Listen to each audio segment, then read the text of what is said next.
In 3 minuti, la nazione siciliana, notiziario dell'11 giugno 2025. Lunedì, vertice del centrodestra siciliano. Dopo l'approvazione senza intoppi della manovra finanziaria e la pesante sconfitta della sinistra al referendum, tornano ad incontrarsi i vertici del centrodestra siciliano. Ancora non del tutto dimenticata la terribile performance delle elezioni delle ex province, si tenta di costruire un percorso stabile di confronto sulle partite più calde, a cominciare dalla distribuzione dei sottogoverni da ricoprire con nomi di qualità. La Sicilia punta sul turismo, 135 milioni di contributi. Investire sull'ospitalità, via libera dalla giunta regionale alla predisposizione da parte dell'assessore al turismo Elvira Amato del nuovo bando destinato alle imprese del turismo in Sicilia, che metterà a disposizione risorse del Fondo Sviluppo e Coesione 2021-2027 per 135 milioni di euro per sostenere il rinnovamento e l'ampliamento delle strutture ricettive, anche extraalberghiere. Si riaprono le indagini anche sull'omicidio Reina.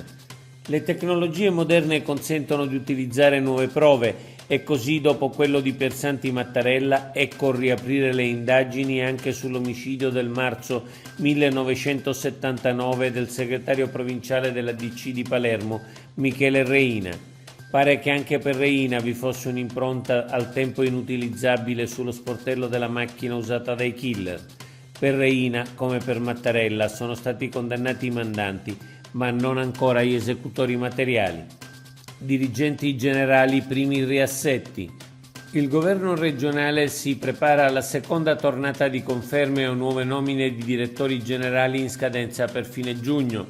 Le nomine slitteranno probabilmente di qualche settimana, intanto però si procede a quelle indispensabili per necessità dell'amministrazione. Ieri la Giunta ha prorogato di 2 anni, fino alla pensione, l'incarico dell'Avvocato Generale della Regione Giovanni Bologna. Stato di crisi per 28 comuni del Messinese. Il governo Schifani ha deliberato lo stato di crisi regionale per 12 mesi e la richiesta dello stato di emergenza nazionale per i territori del Messinese colpiti dal maltempo tra il 28 marzo e il 5 aprile scorsi, allo scopo di favorire la riparazione e il ripristino delle infrastrutture e degli edifici sul territorio con interventi urgenti e con mezzi e poteri straordinari. Nominato commissario delegato il dirigente generale della Protezione Civile regionale Salvo Cocina. Ucciso a Siracusa ufficiale della Guardia Costiera. Omicidio ieri a Siracusa nel pomeriggio. Giuseppe Pellizzeri, 37 anni, ingegnere navale e ufficiale della Guardia Costiera, è stato ucciso a colpi d'arma da fuoco. L'uomo è stato colpito da 2 proiettili.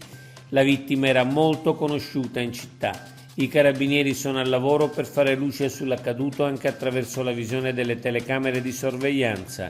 In serata si è costituito un uomo di circa 30 anni, resta da stabilire il movente. Oggi è tutto per l'informazione del quotidiano La Nazione Siciliana. Leggi tutti gli articoli sul nostro sito www.lanazionesiciliana.eu.